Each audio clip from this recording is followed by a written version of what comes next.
Hey guys, இன்றைக்கி ஒரு புது டிஷ் பார்க்கலாமா?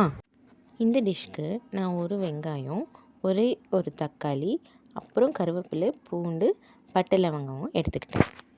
இப்போ இது தாளிக்கிறதுக்கு நம்ம ஒரு பாத்திரத்தில் எண்ணெய், பட்டை லவங்கம், கருவேப்பிலை, பூண்டு, அப்புறம் நறுக்கி வச்சுருக்க வெங்காயத்தை போட்டு நல்லா வதக்கிக்கலாம்.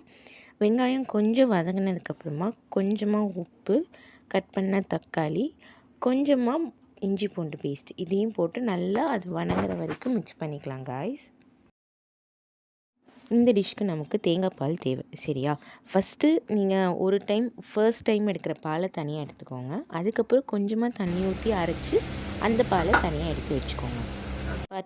பார்த்தீங்களா, நல்லா வணங்கிடுச்சு. இப்போ நம்ம செகண்டாக எடுத்து வச்சுருக்க தேங்காய் பாலை இதில் ஊற்றி நல்லா அந்த வெங்காயமும் தக்காளியும் வேகிற வரைக்கும் அதை நம்ம கொதிக்க விடலாம். பாருங்கள், நல்லா அது வெந்துடுச்சு. இப்போ நம்ம ஃபஸ்ட்டு எடுத்து வச்சோம் இல்லையா தேங்காய் பால், அதை ஊற்றி லைட்டாக, ரொம்ப கொதிக்க வைக்கக்கூடாது, கரெக்டாக ஒரு 2 மினிட்ஸ் இல்லையா, இந்த மாதிரி பபிள்ஸ் வரும்பொழுது நம்ம ஆஃப் பண்ணிடணும் ஸ்டவ்வை. அவ்வளோதான் காய்ஸ். இப்போ நம்ம அழகாக சந்தகை சுட்டு வேக வச்சு, இப்போது அந்த வேக வச்ச சந்தகையோட இந்த சொஜ்ஜி, இது பேர் வந்து சொஜ்ஜின்னு சொல்லுவாங்க, அதில் ஊற்றி சாப்பிட்டோன்னா வேறு லெவலில் இருக்கும் காய்ஸ். எங்கள் ஊர் சைடில் இந்த மாதிரி தான் சொல்லுவாங்க. உங்கள் ஊர் சைடில் என்ன சொல்லுவாங்கன்னு கமெண்ட் பண்ணுங்கள். சூப்பராக இருந்துச்சு காய்ஸ். நான் சாப்பிட்டு பார்த்தேன். நீங்களும் ட்ரை பண்ணுங்கள். Tata guys.